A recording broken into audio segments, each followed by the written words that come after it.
bàsicament perquè des dels diputats, senadors del PSC, confiem en els governs que tenim, tant a l'Estat com al govern de Catalunya. Recalcar allò que a vegades oblidem, que estem davant d'una situació d'emergència, la pitjor sequera dels darrers 70 anys, i que cal establir dos tipus de mesures, unes d'urgència i unes estructurals. Les estructurals, de les quals el govern, ja d'en Pasqual Maragall, va començar a treballar. Recordeu que el tema de les dessaladores era un tema que nosaltres portàvem de manera reiterada al programa electoral, jo que soc diputada des del 99, des del programa del 99 parlàvem de la necessitat de construir dessaladores.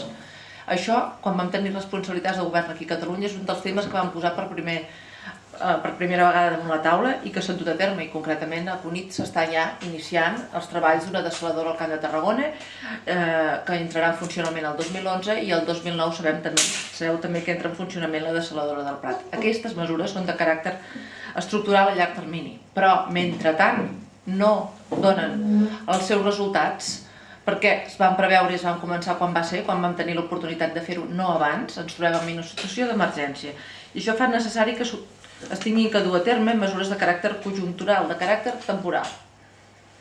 Per tant, crec que val la pena que remarquem clarament la diferència en un tipus de mesures que han de donar resposta a mig i a llarg termini a aquest problema que tenim de subministrament d'aigua de boca, i per altra banda les mesures que han de donar resposta aquest estiu si cal, o després de l'estiu, millor dit, són les previsions, a mesures puntuals, mentrestant no tenim resoltes de manera definitiva aquesta qüestió.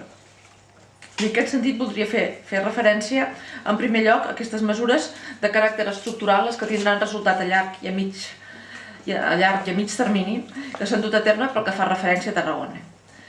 Recordar, com ja he dit, la nova planta dessalinitzadora de Cunit, que entrarà en funcionament el 2011, que en aquest moment ja s'està executant per un valor d'inversió de 85 milions d'euros. Alhora també les obres que s'estan executant, s'estan licitant i s'estan en curs al Camp de Tarragona programades per un valor de 80 milions d'euros. En recordaré algunes, que és la millora de l'abastament del Baix Penedès. Sabeu que és un tema que estava damunt la taula i que s'ha resolt recentment. Al Baix Camp, 3,3 milions d'euros en millores d'abastament.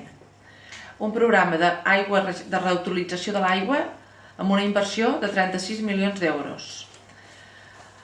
Manteniment de lleres, 2,1 milions d'euros. Recuperació d'esplais fluvials, subvenció a plans directors, 1 milió d'euros.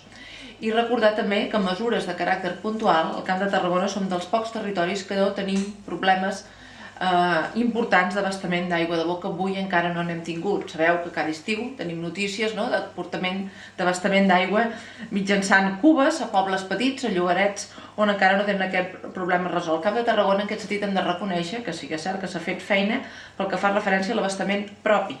Però sí que és cert com que s'ha fet referència i s'ha fet feina amb l'abastament propi, també podem, en aquest cas,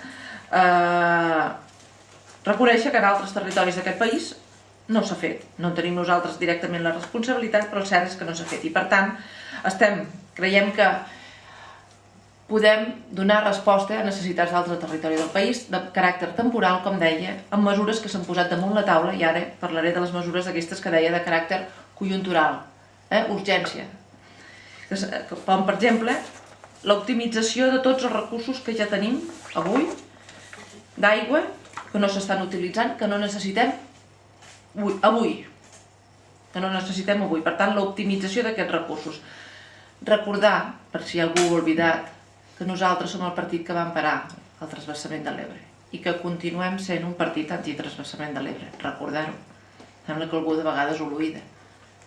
Va ser el govern del Zapatero qui va derogar la llei del transvasament i nosaltres som els mateixos, no hem canviat de parer. Continuem sent el partit que va fer això des del govern i continuem recolzant aquest antitransvasament de l'Ebre.